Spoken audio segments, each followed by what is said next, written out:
My boss's son had no clue how valuable I really was to the company when he fired me. The next day, the CEO showed them both who was really replaceable. I'd been the office manager at Hartfield Industries for 12 years, not the flashy kind of job that gets you LinkedIn recommendations. I was the person who knew which vendor would deliver on holidays, how to fix the temperamental copier without calling service, and most importantly, I understood the CEO's handwritten scheduling system. When Brandon joined fresh from his MBA, he swaggered through the office like he'd built the place himself. His father, my direct boss, beamed with pride while the rest of us watched this 26-year-old treat the company like his personal playground. "We need to modernize," Brandon announced during his second week. "Everything should be digital. This analog system is prehistoric." What Brandon didn't understand was that our 74-year-old CEO, Mr. Hartfield himself, despised computers. The man still used a flip phone and wrote everything in a leather journal he'd carried for 30 years. I tried explaining this. "Mr. Hartfield prefers—" "I don't care what that fossil prefers," he cut me off. "We're bringing this company into the 21st century." For 3 months, I watched Brandon implement his changes. He digitized my filing system, threw out my contact Rolodex, and replaced our vendor relationships with cheaper online alternatives. The breaking point came on a Thursday.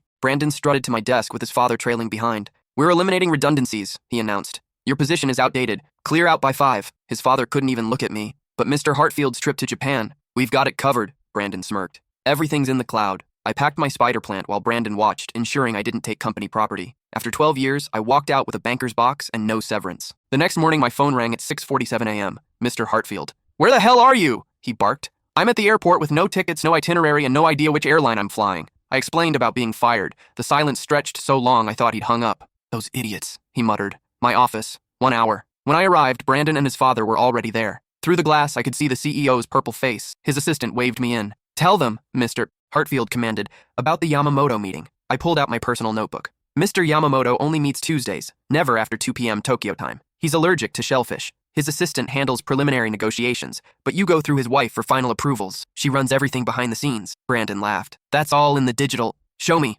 Mr. Hartfield demanded. Brandon fumbled with his laptop. Nothing. He'd digitized invoices and payment schedules, but none of the relationship details I'd spent 12 years cultivating. "The Martinez contract," Mr. Hartfield continued, "renews February 15th, I recited. "But call his daughter Sophia first. She actually runs the company now. Her father has dementia." Brandon's father had gone pale. "The Singapore inspection? 3rd Thursday, except August. Inspector Wan takes vacation then. Send someone else and they'll fail you out of spite." Mr. Hartfield stood. "You," he pointed at Brandon's father, "are no longer head of operations. Clear out by noon." "But I've been here 15 years. And you just fired the person who kept this company running." He turned to Brandon. "You're done too." Then to me. "Name your salary. Your chief operations officer." I named a number 3 times what I'd been making. "Done. Fix this Japan mess?" 3 calls from his desk phone. By the 4th, everything was rescheduled, and Mr. Yamamoto's wife had personally assured me they'd accommodate the delay. As Brandon and his father shuffled out with their banker's boxes, I sat in what used to be my boss's office. My spider plant looked perfect on the windowsill. The reality of what had just happened didn't hit until later that afternoon. I was chief operations officer.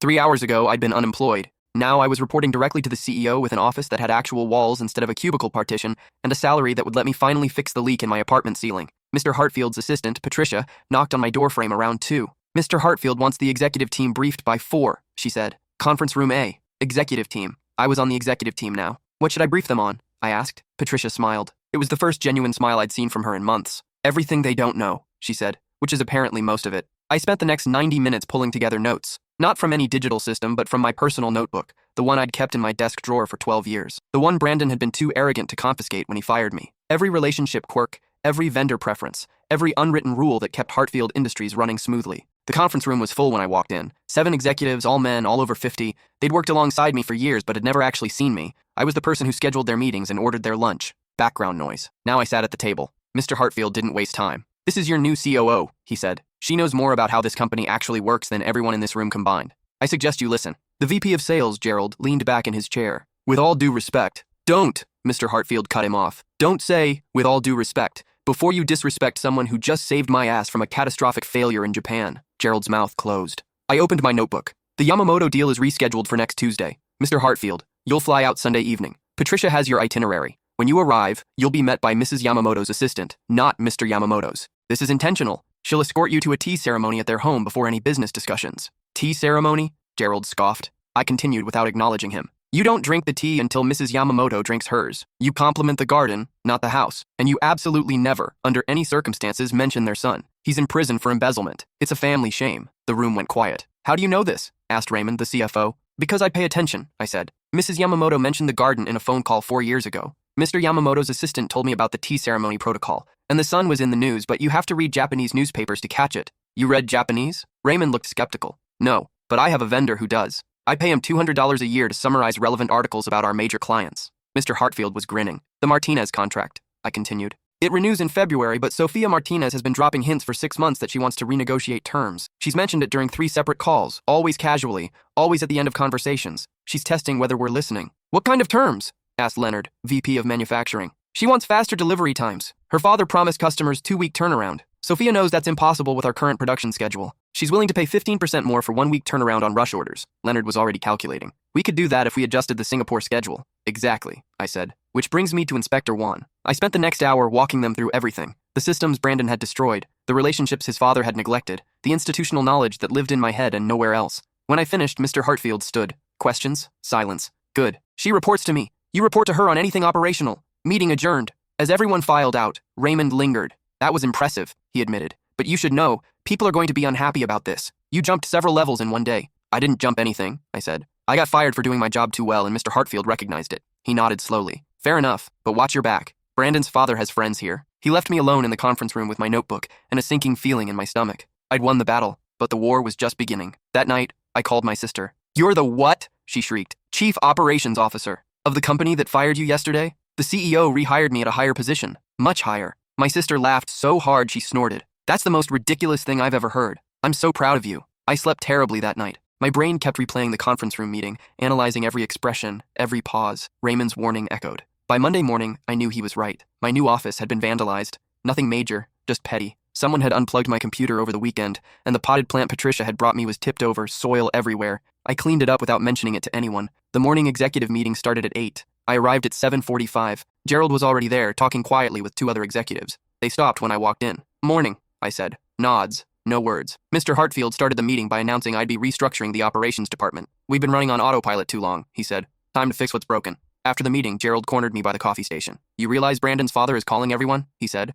Telling his side of the story? Which is what exactly? That you manipulated Mr. Hartfield. That you've been hoarding information to make yourself indispensable. I poured my coffee slowly. I didn't hoard anything. I tried to share it. Nobody wanted to listen when I was just the office manager. That's not how they're telling it. Then they're lying, I said. But I appreciate the warning. He walked away without another word. By Wednesday, the rumors had spread. I could feel people watching me in the hallways. Conversation stopped when I approached. My assistant, a young woman named Priya who'd been assigned to me on Monday, kept giving me concerned looks. People are saying things, she said finally. Let them. But they're saying you slept with Mr. Hartfield. My coffee went cold in my hand. Of course they are. Because a woman couldn't possibly have earned a promotion through competence. There had to be another explanation. It's not true, Priya said. I know it's not. I just thought you should know what they're saying. Thank you. I went back to work. I had 3 vendor contracts to renegotiate and the Japan trip to finalize. I didn't have time for office gossip, but that night, lying in bed, the anger finally hit. 12 years. I'd given this company 12 years of my life. I'd worked weekends. I'd answered emails at midnight. I'd fixed problems before anyone else knew they existed. And now, because I'd been rewarded for it,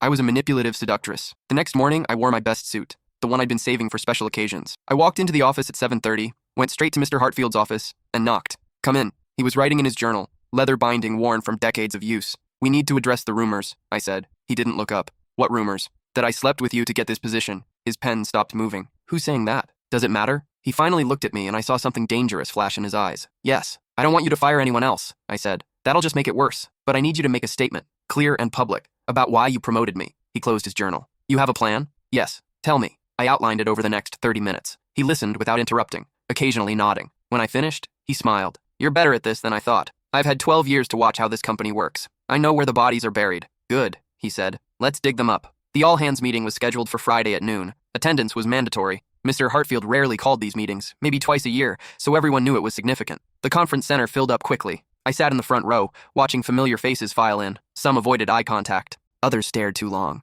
Mr. Hartfield took the stage at 12 sharp. I'm sure you've all heard by now that we made significant changes in leadership last week, he began. Brandon Wilson and his father are no longer with the company. Some of you are upset about this. You're entitled to your feelings, but you're not entitled to spread lies. The room went silent. I promoted our former office manager to Chief Operations Officer because she is the most competent person in this building, not because of any other reason. The suggestion otherwise is insulting to her, to me, and to every woman who has ever earned her position through hard work. He paused, letting that sink in. But let me be clearer. I promoted her because Brandon Wilson and his father nearly destroyed relationships with our 3 largest clients. They fired the one person who could prevent that disaster. When I discovered what they'd done, I had 2 choices. I could continue down the path of incompetence they'd set us on, or I could promote the person who actually knew how to run operations. Someone in the back coughed. For those of you who think she's unqualified, let me share some numbers. In her first week as COO, she renegotiated 2 contracts that will increase our annual revenue by 18%. She repaired relationships with vendors that the previous leadership had damaged. And she personally saved the Yamamoto deal, which is worth $47 million over the next 5 years. I hadn't known he was going to cite specific numbers. I felt heat rising in my face. If anyone has concerns about her qualifications, I invite you to bring them to me directly. But if I hear anyone spreading rumors about her personal life, you'll be joining Brandon and his father in the unemployment line. Are we clear? The room murmured agreement. Good. Now get back to work. As people filed out, several executives came over to congratulate me. I couldn't tell if they meant it or if they were just covering their tracks. Gerald was not among them. That weekend, I finally let myself breathe. My apartment felt different somehow. Smaller maybe, or just more temporary. I'd lived there for 8 years, but suddenly I could afford to move. I could afford a lot of things. My sister came over Saturday night with champagne. To the chief operations officer, she toasted. To not being unemployed, I countered. We drank cheap champagne in my cramped living room and laughed until we cried. She told me about her kindergarten class, about the 5-year-old who'd announced that girls couldn't be scientists, and how she'd spent an entire week proving him wrong. You're my hero right now, she said. You know that? I just did my job. No, she said firmly. You survived a system designed to keep you invisible, and then you beat it. That's not just doing your job. That's winning. I wanted to believe her. Monday brought new challenges. The Singapore inspection was coming up, and Inspector Wan was being difficult.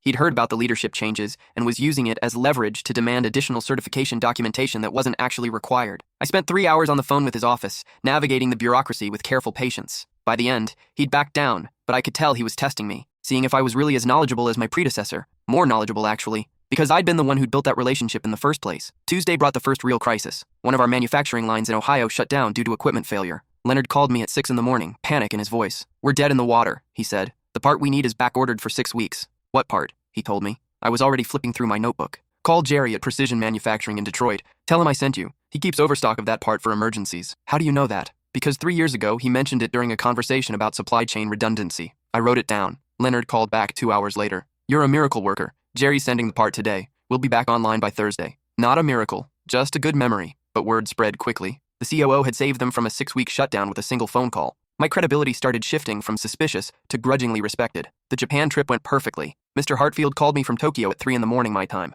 The tea ceremony was exactly as you described, he said. Mrs. Yamamoto asked me how I knew to compliment her garden. I told her I had an exceptional team. And the deal? Signed. $47 million over 5 years, plus an option for renewal if we hit performance benchmarks. She said she appreciated working with a company that valued relationships over transactions. After he hung up, I lay in bed staring at the ceiling, unable to fall back asleep. I'd done it. I'd actually done it. Wednesday morning brought flowers. An enormous bouquet arrived at my office with a card from Mr. Hartfield. Thank you for making me look good in Tokyo. H. Patricia knocked on my door 5 minutes later. He never sends flowers, she said. In 23 years, I've never seen him send flowers to anyone except his wife. It's just appreciation, I said. It's more than that. He's making a statement. She was right. By Thursday, everyone in the building knew about the flowers. The rumors shifted again. Now I was the protege, the chosen successor, the person who'd saved the company's largest deal. The truth was more complicated, but I wasn't about to correct them. Friday brought Brandon's revenge. He showed up at the building around 4 p.m, demanding to see Mr. Hartfield. Security called my office. Should we call the police? The guard asked. Let me handle it. I went downstairs and found Brandon in the lobby, looking worse than when he'd left.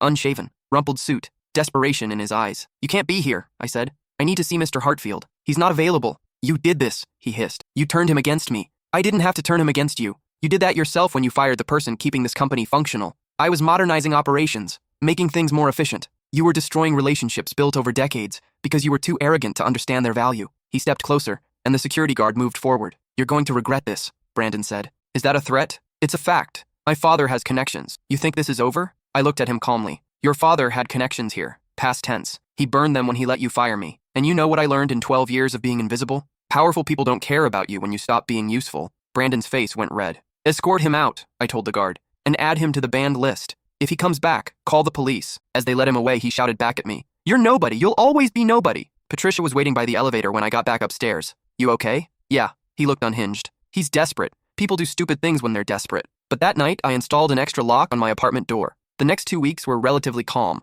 I restructured the operations department, promoting 3 people who'd been overlooked and moving out 2 who'd been dead weight. One of the promotions went to Priya, my assistant. She'd proven herself smart and observant, catching mistakes before they became problems. You're making me a department coordinator, she asked, staring at the promotion letter. You're wasted as an assistant. You think 5 steps ahead. That's what coordinators do, but I've only been here 2 years. I was office manager for 12 before anyone noticed I was thinking 5 steps ahead. I'm not making you wait that long. She cried in my office. Happy tears, but still awkward. Thank you, she kept saying. Don't thank me. Just do the job well. The Martinez contract renegotiation happened in early October. Sofia Martinez flew in personally, which told me this was important to her. We met in the conference room, just her, me, and Raymond from finance. I appreciate you taking the time to discuss this, I said. Sofia smiled. I appreciate you actually listening when I dropped hints. Your predecessor never did. We spent 3 hours hammering out details. Sofia wanted faster turnaround on rush orders. We wanted longer contract terms and higher base rates. Eventually, we found a middle ground that benefited both sides. When she signed the contract, Sofia shook my hand.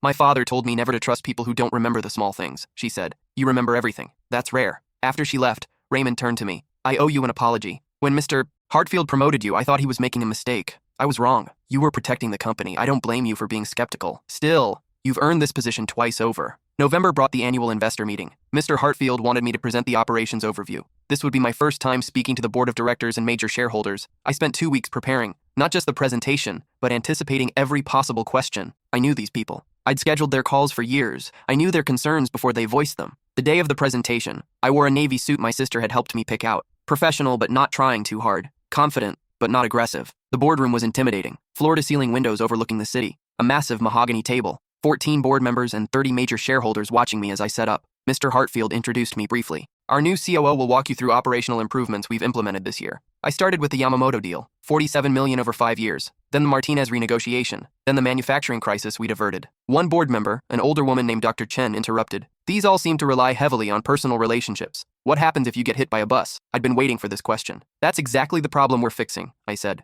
The previous system relied on institutional knowledge that lived in one person's head. We're now documenting all vendor relationships, client preferences, and operational protocols. Every account manager is trained on these standards. If I get hit by a bus tomorrow, the company doesn't fall apart. But the relationships were built on consistency and attention to detail. Both of those can be systematized. We're not trying to make everyone into me. We're trying to make the company function well regardless of who's in my position. Dr. Chen nodded slowly. That's a more sophisticated answer than I expected. Another board member asked about costs. I walked him through the numbers Raymond and I had prepared. Initial investment in documentation and training was significant, but the ROI was clear. We'd already prevented 1 major contract loss and secured 2 new deals. By the end of the presentation, the mood had shifted. Questions became less skeptical and more curious. They weren't interrogating me anymore. They were consulting me. When I finished, Mr. Hartfield stood. Any other questions for our COO? Silence. Good. Let's break for lunch. As everyone filed out, Dr. Chen approached me. You remind me of myself 30 years ago, she said. Underestimated because of gender, overqualified for every position I held. How did you handle it? I outworked everyone until they couldn't ignore me anymore.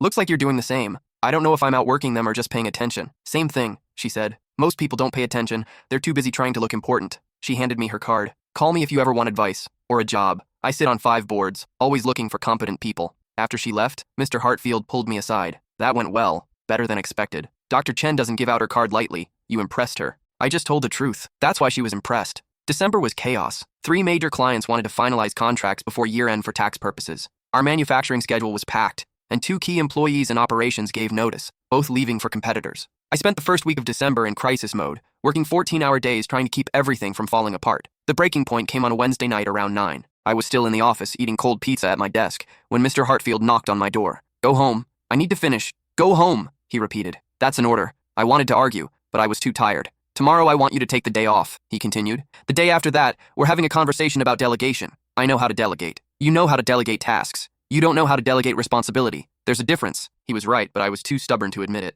The next day I slept until noon. My sister called around 2. Want to get coffee? We met at the cafe near my apartment. I looked terrible, I knew. Dark circles under my eyes, hair thrown back in a messy ponytail. You look like death, my sister said cheerfully. Thanks. Seriously, when's the last time you slept? I sleep. How much? I couldn't remember. You need to take care of yourself, she said. I know this job is important, but you're going to burn out. I can't afford to burn out. People are watching, waiting for me to fail. So prove them wrong by succeeding sustainably, not by working yourself into exhaustion. She made it sound so simple. That night, I actually thought about her words, about delegation, about the fact that I was trying to prove I deserved this position by doing everything myself. The same trap I'd been in as office manager, actually, just with bigger stakes. Friday morning, I called a department meeting. I'm making changes to how we operate, I announced. Starting immediately, I'm delegating more responsibility to team leads. Each of you will own your accounts fully. I'll be available for consultation, but I'm not going to micromanage. My team looked skeptical. I know what you're thinking, I said. You think I don't trust you. But the truth is, I've been so focused on proving myself that I haven't given you room to prove yourselves.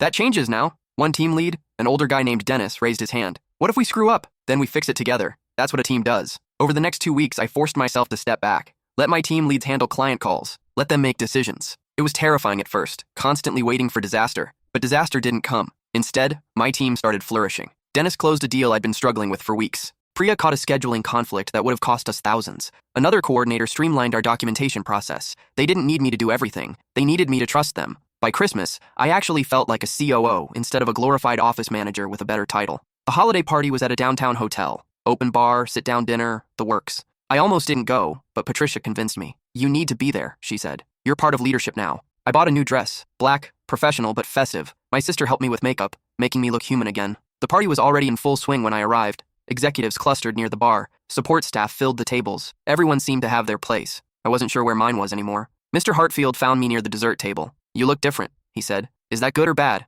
Different. Less tired. I've been sleeping more. Good. Delegation working? Better than expected. He nodded, satisfied. You've exceeded every expectation I had when I promoted you. You know that? I'm just doing the job. That's what I mean. Most people spend their first year trying to look like they deserve the position. You spent it actually earning it. Before I could respond, Gerald approached with 2 drinks. Peace offering, he said, handing one to me. I took it cautiously. I've been an ass, Gerald continued. I didn't think you could handle this position. I was wrong. You're the best COO we've had in 20 years. We've only had 3 COOs in 20 years. Still stands. He walked away before I could respond. That took courage, Mr. Hartfield said, apologizing, admitting he was wrong. Most men in this company would rather chew glass. I sipped the drink Gerald had brought me. Whiskey. Neat. How did he know that was what I drank? The answer came to me slowly. Because I'd been the one ordering drinks for executive dinners for 12 years. He'd probably seen me drink whiskey at a company function years ago and filed it away. People had been paying attention to me, even when I thought I was invisible. The thought was oddly comforting. January brought new challenges, but also new confidence. A competitor tried to poach 2 of our major clients by undercutting our prices.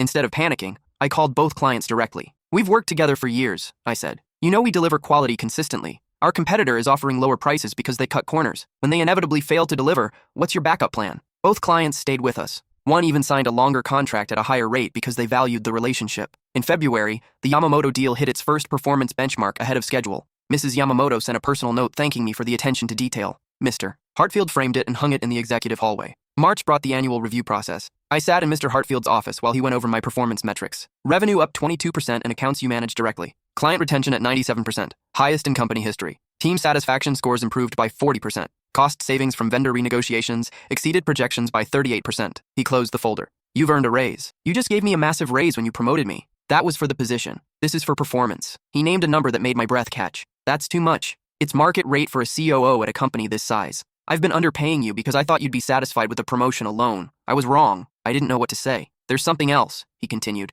I'm 74. I'm not going to be CEO forever. The board and I have been discussing succession planning. My stomach dropped. You want me to train my replacement? No. I want you to be mine. The room tilted slightly. What? Not immediately. I'm planning to retire in 5 years, but I want you to shadow me. Learn the CEO role. In 5 years, I want to hand you the keys to this company. I've been COO for 6 months, and you've transformed operations in that time. You understand this business better than anyone. You build relationships instead of burning them, and most importantly, you give a damn about doing things right. I don't know anything about being CEO. Neither did I when I started. That's why I'm giving you 5 years to learn. I sat there trying to process what he was telling me. CEO. Me. Think about it, Mr. Hartfield said. You don't have to decide today, but I'd already decided. I just didn't want to seem too eager. Okay? Okay, you'll think about it? Okay, I'm in. He smiled, the kind of smile that crinkled the corners of his eyes. Good. We start Monday. Clear your calendar for Mondays from now on. That's when I'll teach you everything I know. I left his office in a daze. My phone rang as I was walking back to my office. An unknown number. Hello? You think you're untouchable now? Brandon's voice was slurred. Drunk or high, I couldn't tell. How did you get my personal number? You ruined my life. You ruined your own life by being incompetent. I'm going to destroy you. Good luck with that. I hung up and immediately called security. Within an hour, I had a restraining order filed. Mr. Hartfield's lawyer handled it personally. This is the 3rd time he's made contact, the lawyer said. That establishes a pattern of harassment. The restraining order should be approved within 48 hours. What if he violates it? Then he goes to jail. Part of me felt bad for Brandon. He'd lost everything because he'd been too arrogant to understand what he didn't know. The other part of me remembered him watching while I packed my things, smirking as I left with a banker's box. I didn't feel that bad. April was better. I started shadowing Mr. Hartfield on Mondays, sitting in on board calls and strategic planning sessions. He explained his decision-making process, why he chose certain battles and let others go. Being CEO is about knowing what you don't know, he said during one session. The moment you think you have all the answers is the moment you start failing. So you just guess? No. I gather information from people who know more than me. Then I make informed decisions. That's why your knowledge is so valuable. You actually listen to what people say. On a Thursday in late April, my sister called crying. I got the job. What job? Principal. They made me principal. I screamed so loud Priya came running. Is everything okay? My sister just became a principal. We went out that night to celebrate. My sister, her husband, a few teacher friends. I paid for everything, which felt surreal. 6 months ago, I'd been splitting appetizers to save money. To the Chang sisters, my brother-in-law toasted, taking over the world one promotion at a time. To competent women who refuse to stay invisible, I countered. We drank too much and laughed too loud, and I felt, for the first time in months, genuinely happy. May brought the 1-year anniversary of my firing. I marked it by taking myself to lunch at the expensive restaurant downtown I'd always wanted to try. I sat alone at a table by the window, ordered the most expensive item on the menu, and thought about how much had changed. A year ago, I'd been packing a banker's box, humiliated and unemployed. Now I was COO with a clear path to CEO, making more money than I'd ever imagined, and actually respected. The waiter brought my food, and I noticed someone staring at me from across the restaurant. Brandon's father. He looked terrible. Gray skin, hollow eyes. He'd aged a decade in a year. I thought about looking away, pretending I didn't see him. Instead, I raised my glass slightly. Not a toast, just an acknowledgement. He turned away first. When I left the restaurant, I walked past his table. He was sitting alone, pushing food around his plate. "I'm sorry," he said quietly as I passed. I stopped. "Sorry for what?" "For not protecting you, for letting him fire you. You didn't let him. You participated." "I know." He looked up at me, and I saw genuine regret in his eyes. "I've lost everything, my job. My son won't speak to me. My wife left. I know I deserve it, but I want you to know I'm sorry." Part of me wanted to twist the knife, tell him exactly what his complicity had cost me, what his son's arrogance had destroyed, but I looked at this broken man and felt nothing but tired. "Apology noted," I said. Then I walked away. Outside, I called my sister. Ran into Brandon's father. He apologized. "What did you say?" "That I noted his apology." She laughed. "That's so cold. I'm proud of you." "I'm not trying to be cold. I just don't have energy for his guilt. You don't owe him forgiveness." "I know." But that night, I thought about it. About forgiveness and grudges and what we carry with us. I decided I didn't need to forgive him, but I also didn't need to keep hating him. Some people just needed to be in the past. June brought unexpected news. Gerald was retiring. He'd been with the company for 30 years, and he was finally ready to step down. Mr. Hartfield called me into his office. "I want you to handle the transition. Find his replacement, train them, make sure sales doesn't fall apart. That's not really in my scope. It is now. I'm expanding your role. You'll oversee operations and sales. Consider it preparation for CEO." I spent the next month interviewing candidates for VP of sales. Most were overconfident men who talked a lot and said nothing. A few were genuinely qualified, but wanted more money than we could offer. Then I interviewed Vanessa Chen. No relation to Dr. Chen, but equally impressive. She'd spent 15 years in medical device sales, building relationships with hospitals and doctors. She understood that sales was about trust, not transactions. "Why leave your current company?" I asked. "Because they care more about quarterly numbers than long-term relationships. I'm tired of burning bridges for short-term gains." I hired her on the spot. Gerald spent his last month training Vanessa. I watched them work together, seeing him share the institutional knowledge he'd built over 3 decades. It reminded me of myself a year ago, except Gerald was doing it willingly, with grace. On his last day, we threw him a party. He gave a speech thanking everyone, then pulled me aside. "I was wrong about you," he said. "I thought you'd gotten lucky, but luck doesn't last a year. You earned this. Thank you for training Vanessa properly. That's what professionals do. We pass on what we've learned." After he left, Vanessa sat in my office. "He told me you started as office manager." "I did. And now you're going to be CEO?" "Eventually." She smiled. "Good. This company needs someone who remembers what it's like to be underestimated." July was my official 1-year anniversary as COO. Mr. Hartfield threw a small celebration, just the executive team and board members. Dr. Chen attended via video call. "1 year ago, I made a controversial decision," Mr. Hartfield said. "I promoted someone who half this room thought was unqualified. Today I'm announcing that she's exceeded every metric we set. Revenue up 29%, client retention at 98%, employee satisfaction up 53%, and we've signed contracts worth over $200 million. He turned to me. "In 5 years, she'll be your CEO. Start getting used to it now." The room was silent for a moment, then applause. Not everyone was clapping enthusiastically. A few board members looked concerned, but Dr. Chen was grinning on the screen. After the celebration, she called me directly. "You're going to face resistance," she said. "Some of those board members are terrified of a female CEO." "I know. So what's your plan?" "Keep doing what I'm doing. Make myself impossible to deny. Smart, but also build alliances. You'll need support when Mr. Hartfield retires." "How do I do that?" "Same way you've done everything else. Pay attention. Build relationships. Show them you're worth betting on." I spent the next few months doing exactly that. I scheduled individual meetings with every board member, asked about their concerns, listened to their priorities. Some were skeptical but open. Others were hostile. One board member, a venture capitalist named Kenneth, made his opinion clear. "You're competent," he said, "but CEO is different. You'll be managing investors, handling press, representing the company publicly. That requires a different skill set." "What skill set specifically?" "Presence, authority, the ability to command a room." What he meant was that I didn't look like a CEO. I was a woman in my 30s who'd started as office manager.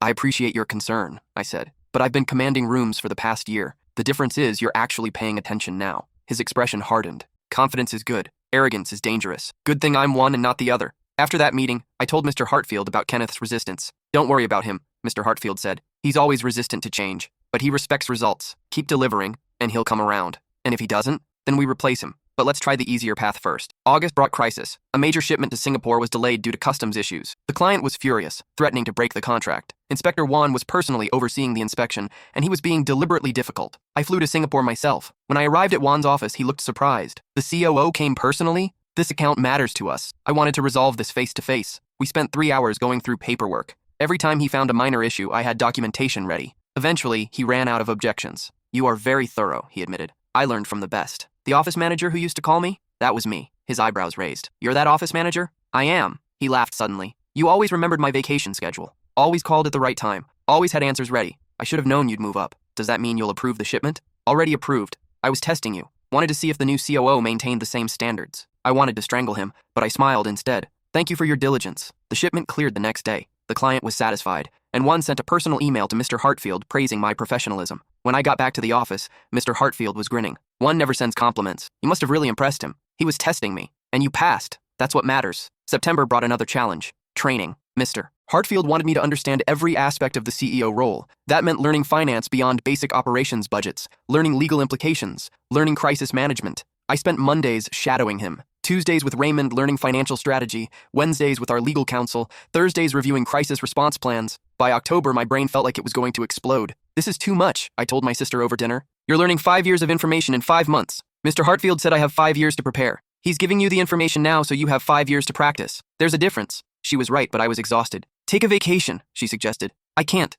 There's too much happening. That's what you said last month, and the month before. She had a point. I took a week off in late October, flew to a beach resort, turned off my work phone, and did absolutely nothing. It was torture for the first 2 days. By day 3, I started relaxing. By day 5, I remembered what it felt like to not constantly be on alert. When I came back, Priya had everything under control. My team leads had handled 3 minor crises without me. The company hadn't fallen apart. You survived without me, I said during our first meeting back. Barely, Priya joked. Dennis almost had a nervous breakdown. But we managed. Good. That means I trained you well. November brought the investor meeting again. This time I wasn't nervous. I presented operational and sales results with confidence. Numbers were strong across the board. Client retention remained high. Revenue projections exceeded expectations. Dr. Chen asked about succession planning. Mr. Hartfield has announced his intention to retire in 4 years. What's the plan for leadership transition? I let Mr. Hartfield answer. We're preparing our current COO to take over as CEO. She's been shadowing me for 8 months, learning every aspect of the role. Kenneth, the skeptical board member, jumped in. 4 years is a short timeline for that transition. What happens if she's not ready? Mr. Hartfield didn't hesitate.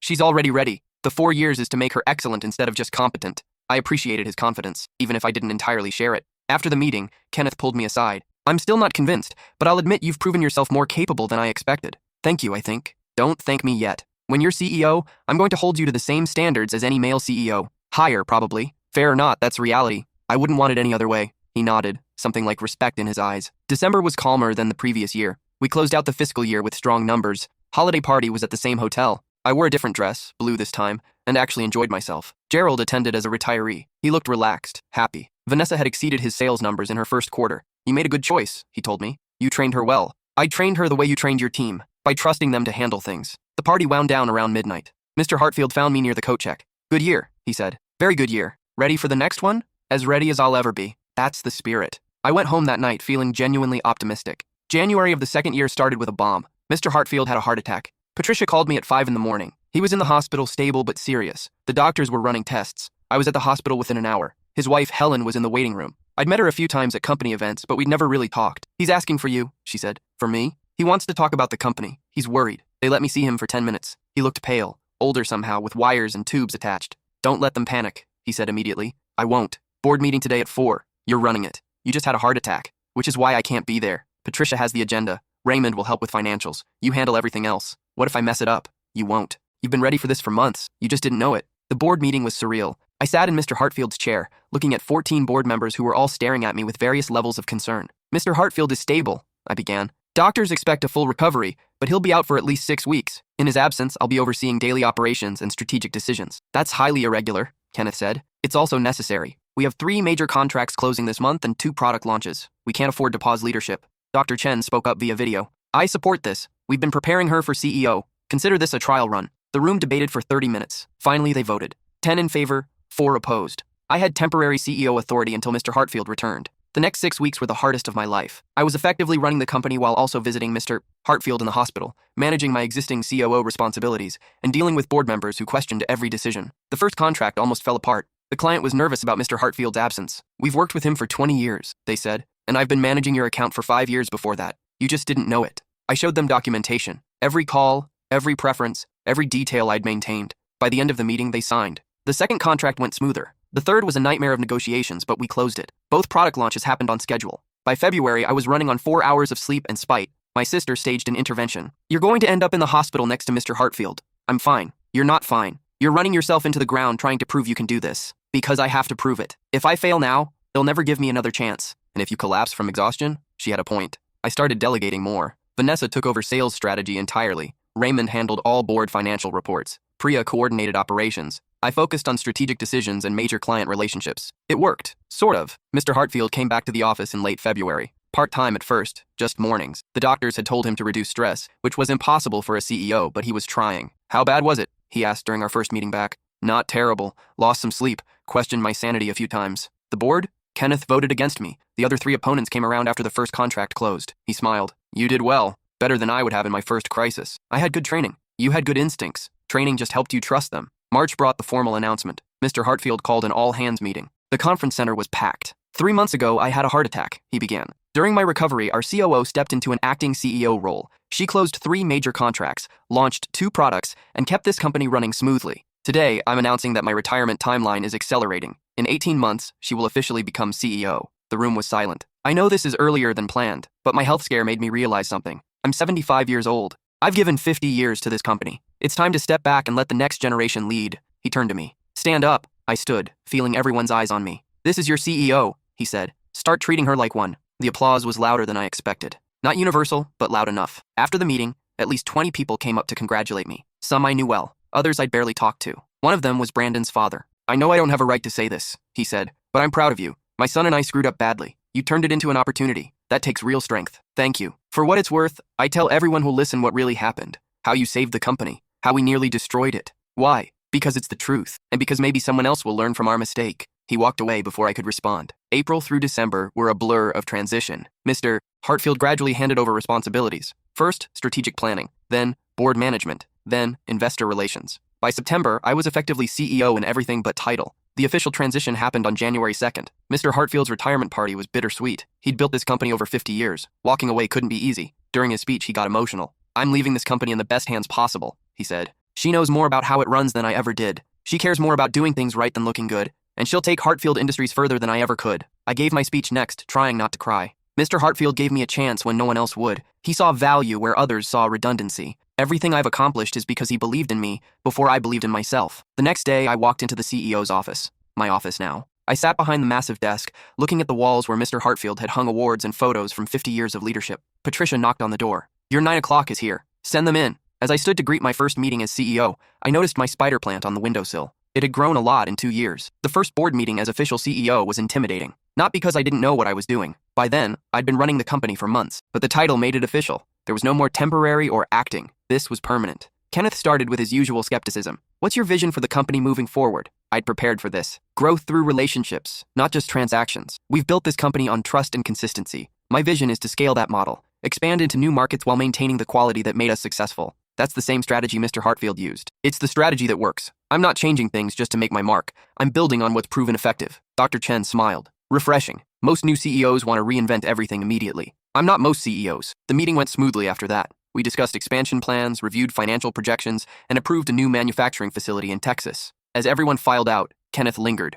"I owe you an apology," he said. "I didn't think you were ready. I was wrong. You were protecting the company. I don't blame you for that. Still, you've proven yourself repeatedly. I should have trusted Mr. Hartfield's judgment. And now? Now I'm looking forward to seeing where you take us." After he left, I sat alone in the boardroom for a moment. I'd done it. Really done it. I was CEO of Hartfield Industries. The girl who'd spent 12 years as office manager, invisible to everyone, was now running the company. The first major crisis came in March. A competitor launched a smear campaign, claiming our products were inferior. They had fake reviews, doctored safety reports, and a full PR blitz. My executive team panicked. "We need to respond," Vanessa said. "Hit back hard." "No," I said. "We don't dignify false claims with defensive responses. So we just let them lie about us? We let our clients defend us." I spent the next week calling our major clients personally, not to ask them to speak out, just to reassure them that nothing had changed with our products or standards. Within days, clients started posting their own testimonials, real ones, with decades of history. Mr. Yamamoto personally wrote an article about our partnership. The competitor's campaign collapsed under the weight of authentic relationships. "How did you know that would work?" Raymond asked. Because I know our clients. They're loyal because we've earned it over years, not months.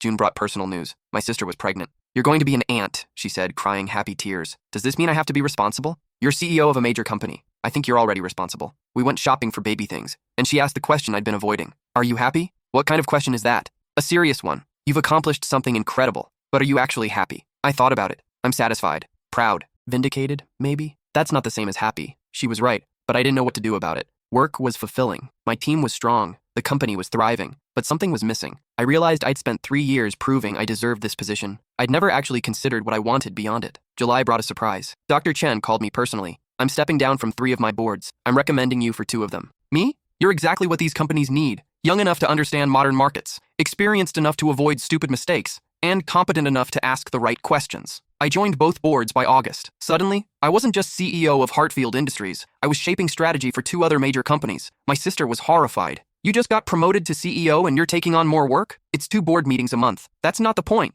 The point is you're already working too much. I'm fine. You said that before Mr. Hartfield had a heart attack and you nearly collapsed. She had a point. I started seeing a therapist in September. Not because anything was wrong, but because my sister insisted. Successful people have therapists, she said. It's preventative maintenance. The therapist, Dr. Reeves, asked good questions. What do you do for fun? I work. Besides work. I couldn't answer. That's a problem, Dr. Reeves said gently. You've built your entire identity around professional success. What happens when that's not enough? It is enough. Is it? I thought about my sister's question. About happiness versus satisfaction. I don't know. Then let's figure it out. Over the next few months, Dr. Reeves helped me understand something important. I'd spent so long trying to prove I deserved respect that I'd forgotten to build a life beyond work. I started small, took a painting class on Thursday nights, joined a book club, started running in the mornings before work. My sister noticed the change. You seem different. Lighter, maybe. I'm trying to have a life outside the office. How's that going? Weird, but good. Her son was born in November. They named him Henry, and I held him in the hospital while my sister slept. Don't screw him up, I whispered to the baby. Your mom's really good at her job.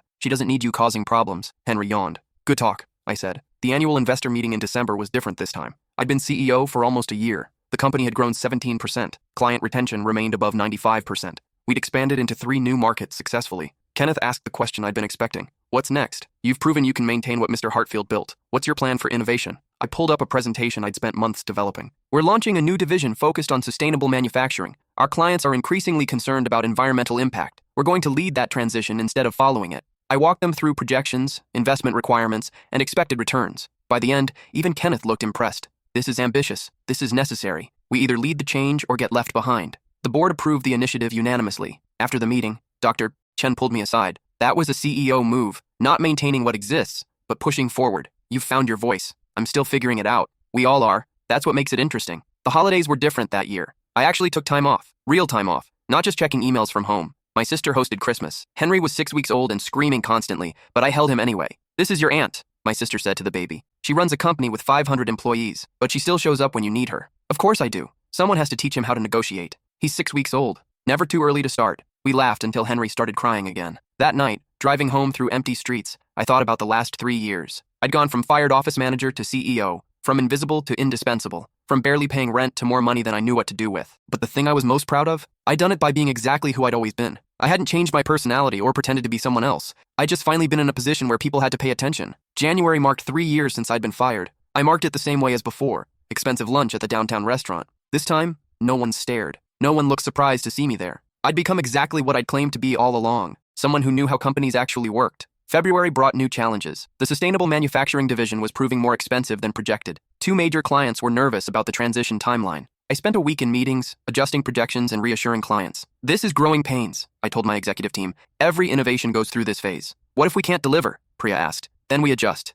But we don't abandon the plan because it's difficult. By March, we'd worked out the initial problems. The division was still expensive, but projections showed long-term profitability. The real test came in April. One of our oldest clients, a manufacturing firm in Detroit, was acquired by a larger corporation. The new owners wanted to review all vendor contracts. I flew to Detroit personally. The new CEO was younger than me, fresh from a tech startup acquisition. He looked at our proposal skeptically. Your prices are 15% higher than competitors. Our quality is 30% higher. Our delivery time is 40% faster. And we've never missed a deadline in 22 years of working with this facility. That's past performance, which is the best predictor of future performance. We went back and forth for 2 hours. Eventually, he agreed to a 6-month trial contract instead of our usual 2-year terms. It wasn't ideal, but it kept the relationship alive. 6 months to prove ourselves again, I told Vanessa when I got back. We'll prove it in 3. She was right. By July, the Detroit client signed a 5-year contract at a higher rate than before. How did you close that? I asked. Same way you taught me. Built a relationship, delivered consistently, and made them trust us. August brought a surprise visit. Brandon showed up at the building. Sober this time, actually dressed professionally. Security called my office. He's asking to see you, says it's important. Part of me wanted to refuse, but curiosity won. Send him up. He looked different. Older, tired, but stable. Thank you for seeing me, he said. You have 5 minutes. I'm not here to cause trouble. I'm here to apologize. Actually apologize, not the drunk rambling from before. I waited. I was arrogant and stupid. I thought my MBA meant I knew everything. I destroyed relationships you'd spent years building because I couldn't see their value, and I got my father fired because I was too proud to listen to people who knew better. Okay. I've spent the last 2 years working for a startup. Got fired from that too. Landed at a small consulting firm. I'm good at analysis, terrible at implementation. Took me this long to understand the difference. Why are you telling me this? Because I want you to know that you were right. About everything. About relationships mattering. About listening to people who do the actual work. About paying attention to details. I appreciate that. But if you're here asking for a job, I'm not. I know I burned that bridge. I'm here because I'm teaching a business course at the community college. I use what happened here as a case study in organizational knowledge and hubris. I wanted you to know. I stared at him. You're teaching people about how badly you screwed up? Every week. Complete with my own failure as the primary example. It's humbling, but maybe someone will learn from my mistakes. I didn't know what to say. I should go, Brandon said. I just wanted you to know that you earned everything you have, and I'm sorry for trying to take it away. After he left, I sat in my office for a long time. I'd imagined confronting Brandon 1,000 times, telling him exactly what his arrogance had cost, watching him suffer the way I'd suffered. But seeing him actually apologize, actually changed, it was better than any revenge I'd imagined. September brought the best news possible. Mrs. Yamamoto's assistant called personally. Mrs. Yamamoto would like to discuss expanding your partnership. The expansion deal was worth $80 million over 7 years. When I flew to Tokyo to finalize it, Mrs. Yamamoto greeted me with a smile. You are different from Mr. Hartfield, she said through her interpreter, but the same in what matters. You remember the small things. Small things become big things, I replied. Yes, this is wisdom. We finalized the contract over tea in her garden. She gave me a plant to take home. Your foundation is strong, she said. Now you build high. On the flight home, I thought about her words. I'd spent 3 years building foundation, proving I deserved this position, maintaining what Mr. Hartfield had created. Maybe it was time to build high.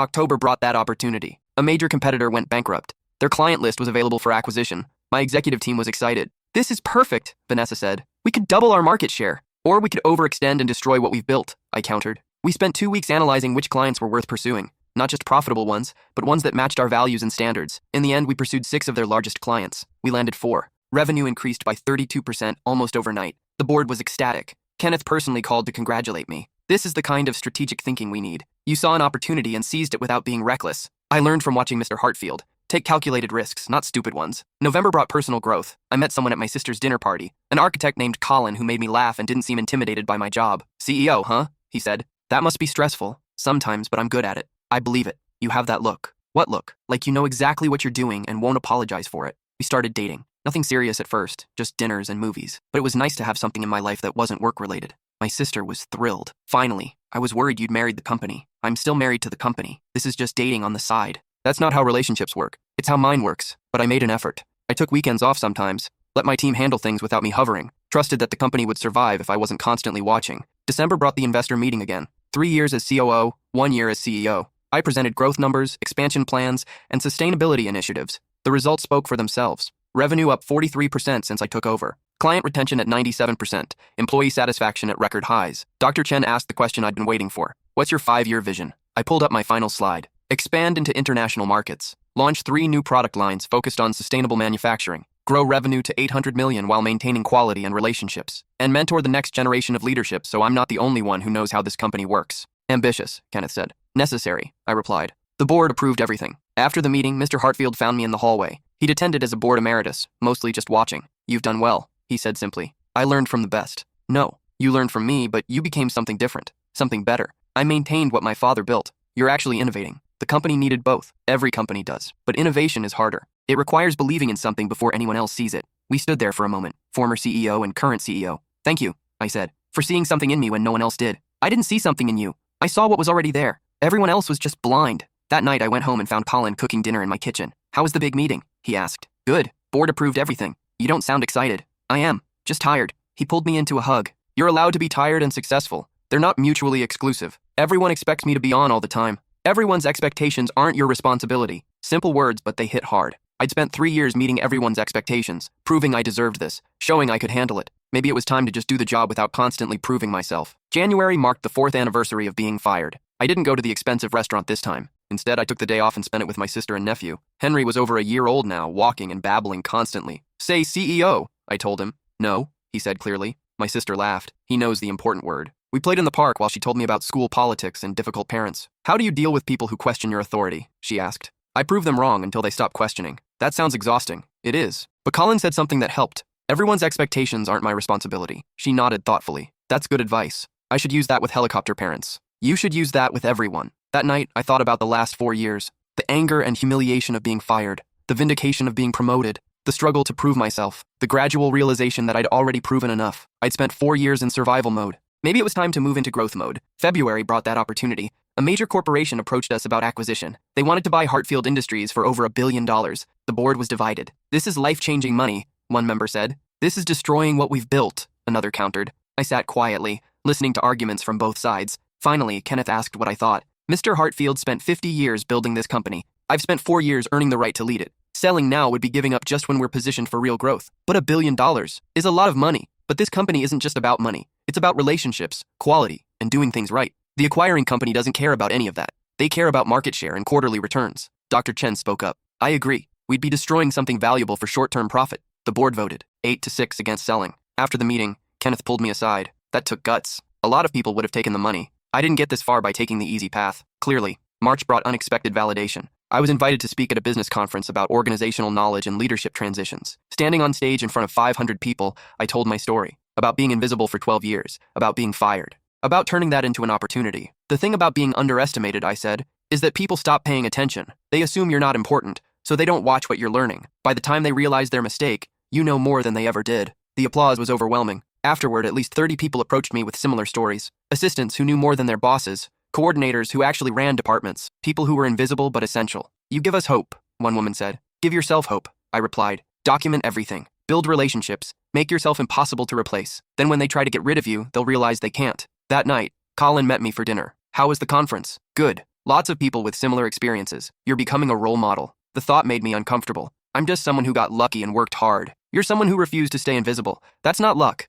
That's courage. I wanted to argue, but maybe he was right. April brought more opportunities. 2 more companies approached me about joining their boards. A major publication wanted to interview me for their leadership issue. A business school asked me to guest lecture. You're becoming famous, Priya said. I'm becoming known. There's a difference. What's the difference? Famous people are known for being known. I'm known for being competent. One lasts, the other doesn't. But the attention was overwhelming. I started declining most invitations, accepting only those that aligned with my actual goals. You can't do everything, Dr. Reeves reminded me during therapy. I know. Do you? Because you keep adding things. I'm trying to make the most of opportunities. You're trying to prove you deserve them. Still, after 4 years, she was right, but I didn't know how to stop. May brought perspective. Mr. Hartfield had another health scare. Not serious, but enough to remind everyone of mortality. I visited him in the hospital. You need to slow down, I said. Says the woman who works 80-hour weeks. That's different. How? I didn't have a good answer. Listen, he said. I spent 50 years building that company, but I missed my kids' childhoods, missed anniversaries, missed life because I was always working. Don't make my mistakes. The company needs a CEO who's sustainable, not someone burning themselves out trying to prove they're worthy. You're worthy. You've been worthy since the day I promoted you. Stop trying to prove it and start enjoying it. I left the hospital thinking about his words. June brought change. I announced to my executive team that I was implementing mandatory time off. Everyone takes 4 weeks of vacation annually, no exceptions. Including you? Vanessa asked. Especially me. I took 2 weeks in July, went to the mountains with Colin completely offline. It was the hardest 2 weeks of my life at first. I kept wanting to check my phone, worried about what was falling apart without me. But nothing fell apart. My team handled everything. The company kept running. The world didn't end. This is nice, Colin said on our last day. What is? You. Relaxed? Not thinking about work every second. I'm still thinking about work, but not every second. That's progress. August brought the annual review. My 4th year as COO, 2nd year as CEO. Revenue had grown 68% since I took over. Client retention remained above 95%. Employee satisfaction was at an all-time high. We'd expanded into 5 new markets successfully, but the metric I was most proud of? Succession planning. I'd promoted 8 people into leadership positions, trained them properly, given them room to grow. You're building a company that can survive without you, Dr. Chen said during the board meeting.